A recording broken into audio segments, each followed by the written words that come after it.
शादी हर किसी का सपना होता है, चाहे वो लड़का हो या लड़की। तो इसी तरह बहुत ही सपनों के साथ एक लड़की अपनी शादी के लिए तैयार होती है और अपनी हल्दी में खूब नाचती है। उसकी नाच को देख माता पिता कहते हैं कि हाँ, मेरी अच्छी घरवालों आ रही है और वहाँ पर बहुत खुश होगी।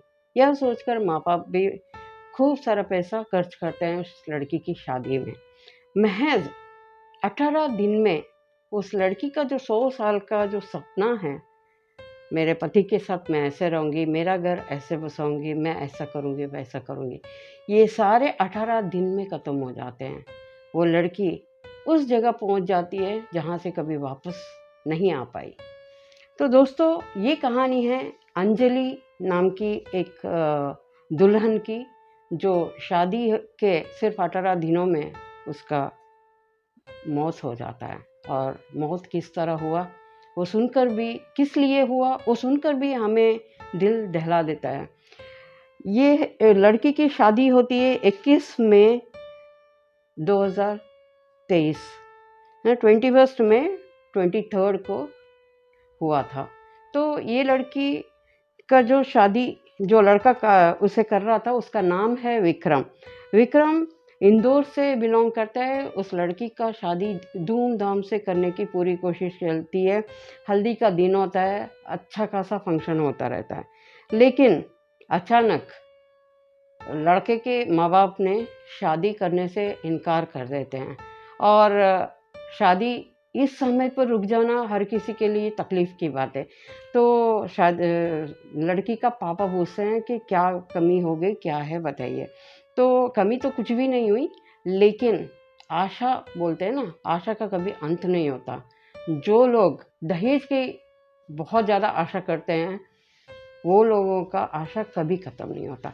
तो उस समय पे बताया जाता है कि अगर 2 लाख रुपए देंगे तभी जाके मैं शादी करूँगा, वरना नहीं करूँगा।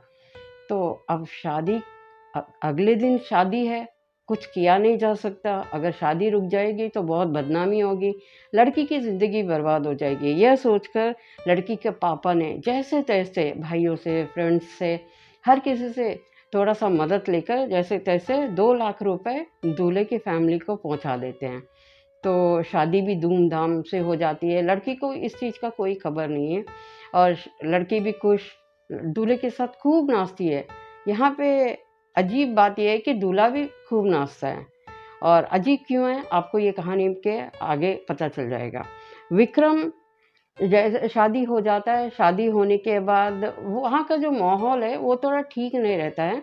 तो लड़की शादी होने के बाद जब ससुराल चले जाती है तो घर में फ़ोन कर कर बोलती है कि पापा, मुझे यहाँ पे कुछ ठीक नहीं लग रहा। तो पापा बोलते हैं कि बेटा, तुम आज तक हमारे पास पली हो ना, आज अचानक तुम अपनी ससुराल में हो, नई घर में हो, अपने जो नए रिश्ते हैं उनको बुन रही हो, तो तुम्हें थोड़ा वक्त तो लगेगा ही वहाँ पर पूरा सही होने के लिए। तो तुमको ऐसा लग रहा है, लेकिन हर किसी के साथ ये कॉमन है, तो तुम बस एडजस्ट हो जाओ। तो लड़की भी पापा की बात, क्योंकि पापा की परी थी, तो बात नहीं टाल सकती, वो खामोश थी। जो भी वहाँ पे हो रहा है तो वो सब सह रही थी बस। फिर वो एक बार वो फ़ोन करके बोलती है, पापा यहाँ पे कुछ भी ठीक नहीं हो रहा है, मेरे साथ अच्छा सुलूक नहीं किया जा रहा है। तो इस चीज़ की थोड़ी-सी पनक तो थी उसके पापा को। लेकिन एक दिन 6 जून की बात है, शादी हुई 21 मई के दिन, और 6 जून के दिन वो रात को फ़ोन करके बोलती है, शाम ख़त्म हो चुका था, बस ऑलमोस्ट रात होने वाला था। उस समय पे वो अपनी भाई को फ़ोन करके बोलती है, भाई अब मैं यहाँ पे नहीं रह पाऊँगी, प्लीज़ मुझे आके लेके चले जाओ। तो भाई बोलता है कि सिस्टर, आप थोड़ा धीरज रखिए, इस तरह नहीं किया जाता।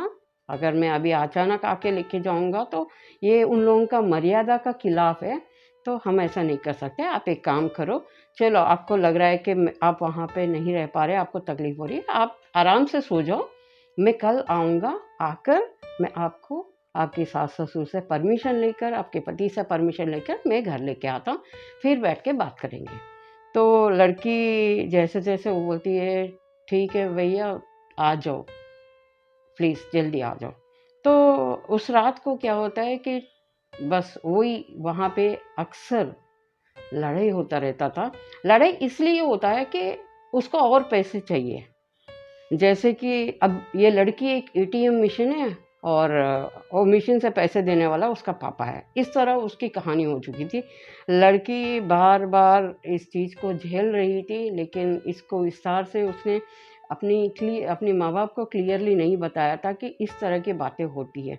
उसने सोचा कि घर जाके मैं बोलती हूँ, लेकिन 6 जुलाई के दिन जब उसके भाई ने बोल दिया कि कल मैं आके लेके जाता हूँ, तो रात को इसी चीज़ का लेकर पैसे के लिए फिर से गड़बड़ होने लगी।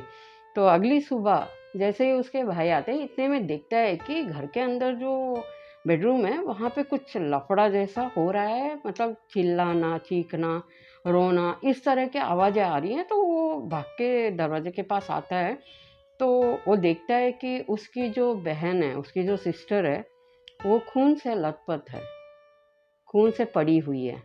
तो वो देखकर वो एकदम वो घबरा जाता है कि ये क्या हो गया? तो इमीडिएटली वो क्या करता है, वो अपनी बहन को वहाँ पे हॉस्पिटल लेके चला जाता है। तो वहाँ पे पाया जाता है कि वो लड़की मर चुकी है। तो उस पर कई बार चाकू से, कुकरी से, यहाँ पे सवाल ये आता है कि कुकरी कमरे के अंदर क्या कर रहा है?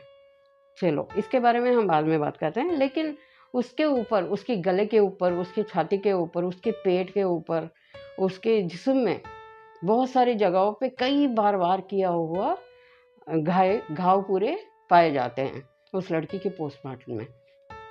तो अब इस लड़के को लेके पूरी कार्रवाई चलती है कि क्या हुआ, क्यों हुआ, वो लड़की को क्यों मारा। सबको पता चल चुका है कि जिसने उस लड़की पे वार किया, वो कोई और नहीं बल्कि वही दूल्हा है जो 18 दिन पहले जिससे शादी करके आई थी, विक्रम। तो उसी ने उसको मारा है।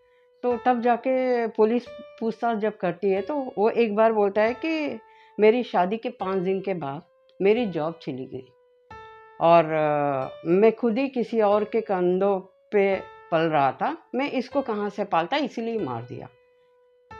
तो पुलिस परेशान, क्या ऐसा कोई होता है कि बस जॉब नहीं है इसीलिए मार दिया? तो फिर थोड़ी देर बाद उसको भी तो 2-4 घाव हो रखे थे। 2-4 घाव हो रखे हैं, तो नेचुरली जब झगड़ा होता है, भले ही नई-नई शादी हुई एक लड़की है, पति की रिस्पेक्ट तो करती है, लेकिन पति अगर हैवानियत पे उतर आए, तो लड़की भी क्या करे? शायद उसने भी उसे मारा होगा, लेकिन 2-4 घाव तो उस विक्रम पे भी थे, तो उसे भी ट्रीटमेंट किया जा रहा था।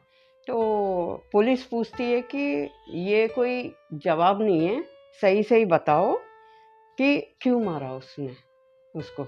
तो उसने बोला कि मुझे ये शादी पसंद नहीं था और मुझे ज़बरदस्ती मेरे माँ-बाप ने उससे शादी करा दी, इसीलिए मैंने मार दिया। ये दूसरा स्टेटमेंट है विक्रम का। ये सुनकर भी पुलिस परेशान, शादी पसंद नहीं है, शादी भी किया और लड़की के साथ अच्छे से रहे भी, अब जाके उसे मार दिया। तो फिर लास्ट में खूब उसकी धुलाई होने के बाद बताता है कि मैंने पैसे की माँग की, जो लड़की अपने माँ-बाप को नहीं बता रही थी। पैसे के लिए पूछा तो वो अपने पापा से लाने से मना कर रही थी, इसीलिए मैंने मार दिया। तो इस लड़की को जब देखा गया, पूरे सपने चूर-चूर हो गए दोस्तों। लेकिन यहाँ पे इस केस में यहाँ पे देखने की बात है कि उस लड़के के पास जो कुकरी बोलते हैं, कुकरी यानी कि एक्चुअली वो इंडिया का शब्द नहीं है, वो नेपाल का शब्द है। नेपाल के लोगों के पास एक तलवार जैसा छोटा-सा धार, बहुत धार वाला एक तलवार होता है, छोटा-सा, इतना सा होता है, तो उसे कुकरी बोला जाता है और उन लोगों को राइट्स है उसे अपने पास या अपने घर में रखने का। क्योंकि वहाँ पे जैसे हमारे इंडिया में भी कुछ कैस्ट लोगों को तलवारें अपने घर में रखने की इजाज़त होती है ना, ऐसे ही कुकरी नेपाल का शब्द है। तो वो कुकरी को उसको बेडरूम में उसने रखा कैसे? पहली बात, क्यों रखा? यानी कि ये पहले से ही प्री प्लान था उस लड़की के लिए और उसके जो सास-ससुर है उसको, वो लोग भी सपोर्ट कर रहे थे उस लड़के को। तो जाके खुकरी को पहले अपनी कमरे में लगाया, और जब भी पुलिस कुछ भी सवाल कर पूछती है तो उठ-पिट से बातें वो जवाब दे रहा था। तो दोस्तों, मेरा ये कहानी तो वैसे अंजलि तो जहाँ पे नहीं पहुँचना था वहाँ पे पहुँच गए। उसके जितने भी सपने थे, शायद ही एक सपना भी उसका पूरा हुआ होगा, लेकिन वो उस जगह पे पहुँच गए जहाँ पर जाकर कोई वापस नहीं आ सका। लेकिन दोस्तों, ये कहानी तो वैसे ख़त्म हो गई है, लेकिन मेरी आपसे गुज़ारिश यही है कि मेरी जो दिल की बातें वो मैं कर रही हूँ। कभी भी ऐसे लड़के से कभी शादी मत करना जो डॉवरी ज़्यादा पूछता हो या डॉवरी का बहुत आशा करता हो, पैसे, पैसे, पैसे, पैसे। अगर कोई बोलता है ना, तो जो लड़का अपनी शादी का खर्चा खुद, जब तक डॉवरी नहीं दिया, उससे पहले की बात कर रही हूँ, जब वो खुद नहीं कर सकता ना, तो वो खुश भी नहीं रख सकता। ये क्लियर है। अब मेरी राय तो यही है कि ऐसे लड़के से शादी मत करना जो सिर्फ लड़की का पैसा लड़के के पापा से डाउरी डाउरी डाउरी बोल के लेता है। और जो लड़का शादी करना चाहते हैं ना, वो लड़की को देखकर उसको पसंद आती है तो वो सीधा बोलता है कि मुझे ये लड़की पसंद आ गई, मैं इससे शादी करूँगा ज़िंदगी भर रहने के लिए। तो आपका क्या राय है? अंजलि का मौत का कारण क्या है? आपको क्या लगता है? आप ज़रूर मुझे बताइएगा। माता-पिता को भी ये देखनी चाहिए, अगर वो लड़का लालची दिख रहा है तो उसे शादी करने से पहले 100 बार ज़रूर सोच लें। अंजलि की कहानी यहीं पे ख़त्म होती है। दूसरी कहानी के साथ मैं आपसे मिलूँगी अगले दिन। तब तक के लिए अलविदा।